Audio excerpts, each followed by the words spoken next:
This piece of wood is over 100 years old. It came from a family barn that is long gone, but the homeowner wanted to keep the story alive in their new house, so we turned it into the centerpiece of their living room.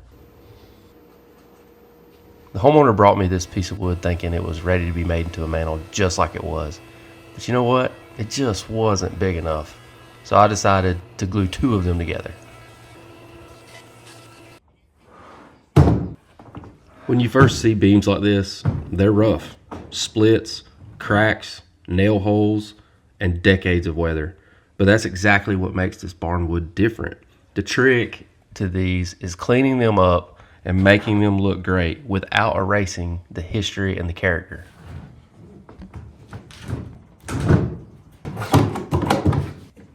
You see, our ancestors cut these trees down out of necessity. They made shelter. They made homes that they could keep their families safe in. And now, 100 years later, we're using them as decoration. The goal of this isn't to be perfect. If you sand barnwood too much, it's going to start to look like new lumber. I wanted to smooth it out just enough, but keep all of that character intact.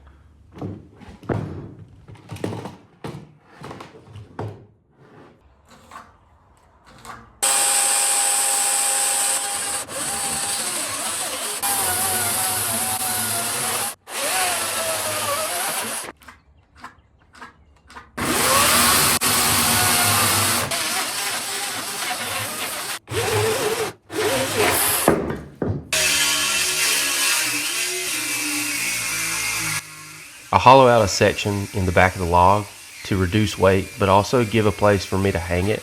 I'll end up mounting a board onto the fireplace, and this will just cap over that board.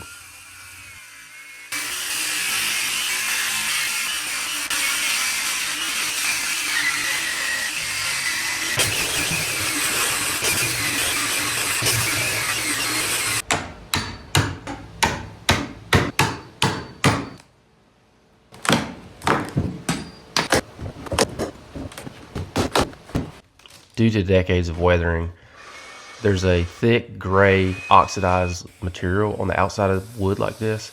So I like to use a wire brush to get some of that off before I sand it. And this also helps preserve some of that character that's on the log. Once I got the surface cleaned up, the grain really started to show. Old wood like this has depth you just cannot get from a new board, especially once hit with lacquer.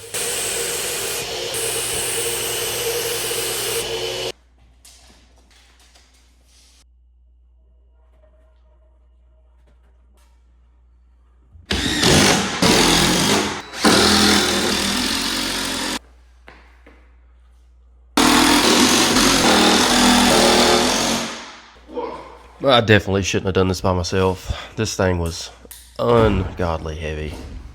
I may have hurt myself.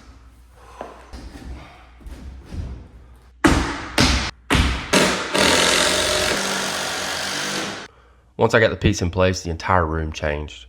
A piece of the family's past is now a part of their brand new home. Not too bad for a piece of wood that spent over a century holding up a barn. Thank you guys for watching. Please like, subscribe, and we'll catch you next time.